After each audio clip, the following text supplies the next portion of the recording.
Excel techno school, Guruvayanakere, Venur. Admission open now.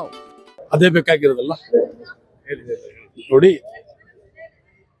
3ನೇ ಸಲ 4ನೇ ಸಲ ಗೆದ್ದವರೆಲ್ಲರೂ ಕೂಡ ಒಗ್ಗಟ್ಟಾಗಿ ಸೇರಿ ಅವ್ರದ್ದೇ ಆದಂತ ಒಂದು ರೀತಿ ನೀತಿನಲ್ಲಿ ನಾವು ಕೂಡ ಸರ್ಕಾರದ ಮೇಲೆ ಒಂದಷ್ಟು ಬೇಡಿಕೆಯನ್ನ ಇಡಬೇಕು, ನಾವು ಸಚಿವರಾಗಬೇಕಂತೇಳಿ ಅವ್ರ ಬೇಡಿಕೆ ಇಟ್ಟು. ಸೊ ಅದೇ ರೀತಿ 1ನೇ ಸಲ 2ನೇ ಸಲ ಗೆದ್ದವ್ರು ನಾವ್ಯಾಕೆ ಒಗ್ಗಟ್ಟಲ್ಲಿ ಸೇರಬೇಡ್ದು, ನಾವು ಒಗ್ಗಟ್ಟಲ್ಲಿ ಸೇರೋಣ.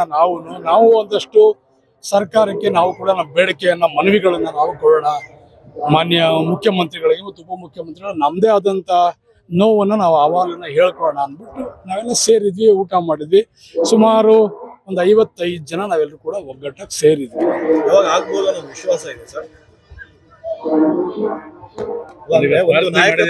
ನಾಯಕತ್ವ ಬದಲಾವಣೆ ಮಧ್ಯದಲ್ಲಿ ಈ ಒಂದು reshuffle ಬಗ್ಗೆನೂ ಚರ್ಚೆ ಆಗ್ತಾ ಇದೆ, ಎಲ್ಲ ಸಭೆ ಮಾಡ್ತಾ ಇದ್ದೀರಾ. ಈ 3-4 ಬಾರಿ ಮೇಲೆ ಆದವರು, ಈಗ ಮೊದಲನೇ ಬಾರಿ 2ನೇ ಬಾರಿ ಆದರೂ ಆಗ್ತಾ ಇದೆ. ಅವರೇ ಉದಾಹರಣೆ ಹೇಳ್ತಾರೆ.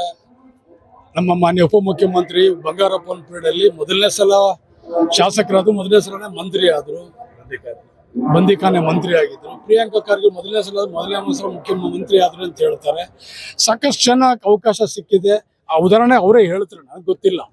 ಸೊ ಆ ಉದಾಹರಣೆಲ್ಲ ನಮ್ದು ಯಾಕೊಂದು ಒಂದು ಮಾಡಬಾರ್ದು ಅಂತೇಳಿ ನಮ್ಮಲ್ಲೂ ಕೂಡ ಕೆಲವು ಬೇಡಿಕೆಗಳು ಇಡ್ತಾರೆ ಅಷ್ಟೇ. ಗೊತ್ತಿಲ್ಲಪ್ಪ, ನಾನು ಯಾವ ಡೇಟು ಹೇಳಲ್ಲ, ಏನು ಹೇಳಲ್ಲ. ಪ್ರಯತ್ನ ಅಂತೂ ಮಾಡ್ತಾ ಇದ್ದೀವಿ. ಪ್ರತಿ ಪ್ರಾರ್ಥನೆಯಲ್ಲೂ ಕೂಡ ಭಗವಂತನ ಕೇಳ್ಕೊಳ್ತೀವಿ. ಸರ್, ನಿಮ್ಮ ಗುರುಗಳು ಇಲ್ಲ. ಯಾವಾಗ ಸರ್? ನ್ಯೂಸ್ ಫಸ್ಟ್, ನಿರ್ಭೀತಿಯಿಂದ ನಿಮ್ಮ ಪರವಾಗಿ.